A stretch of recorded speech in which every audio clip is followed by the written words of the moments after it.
Mambo vipi mwana Hot Drop TV popote pale ulipo? Karibu sana niweze kukuhabarisha ni kipi ambacho kimejiri huko mkoani Arusha, ambapo jeshi la polisi mkoa wa Arusha linawashikilia watuhumiwa 5 kwa tuhuma za mauaji ya Omar Mnandi, miaka 30, askari polisi mkazi wa jiji la Arusha. Akitoa taarifa hiyo leo Oktoba 12, 2025, kamanda wa polisi mkoa wa Arusha SACP Justin Masejo amesema watuhumiwa hao walitenda kosa hilo Oktoba 12, 2025 muda wa usiku huko katika baa itwayo Simaloi iliyopo maeneo ya Kaloleni jijini Arusha. SACP Masejo amebainisha kuwa watuhumiwa hao walimjeruhi muhanga sehemu mbalimbali za mwili wake na kupelekea umauti wake wakati akipatiwa matibabu katika hospitali ya rufaa ya Mount Meru Arusha.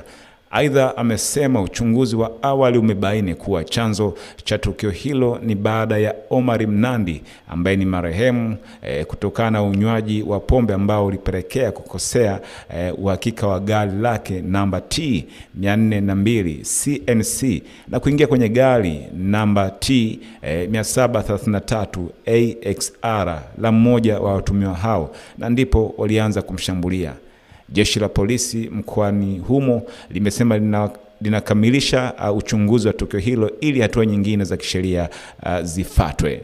Yes, hiyo ni habari ambayo imetolewa na jeshi la polisi mkoa wa Arusha. Unaweza ukafuatilia zaidi na tutakuletea pindi pale ambapo taarifa hii itaweza kukamilika na uchunguzi utakuwa umekamilika, tutakuwa tumejua nini ambacho kinaendelea. Endelea kutufollow pia kwenye mitandao yetu ya kijamii ya Instagram, Facebook na Twitter, bila kusahau TikTok. Usisahau pia kusubscribe YouTube channel ya kwetu ambayo inakwenda kwa jina la Hot Drop TV. Hapa ni sehemu pekee ambapo wewe utapata update na habari mbalimbali za kitaifa na kimataifa, burudani, hard news, siasa na hata udaku. Vyote tutahakikisha tunakuletea kwa sababu ni jukumu letu kufanya hivyo. Yes, ni wajibu wetu kuweza kutimiza hilo, kuhakikisha tunakuhabarisha na unafahamu mengi zaidi ambayo yanaendelea kujiri ndani ya nchi yako na nje ya mipaka ya nchi pia. Asante, uwe na wakati mwema. Hii ni Hot Drop TV.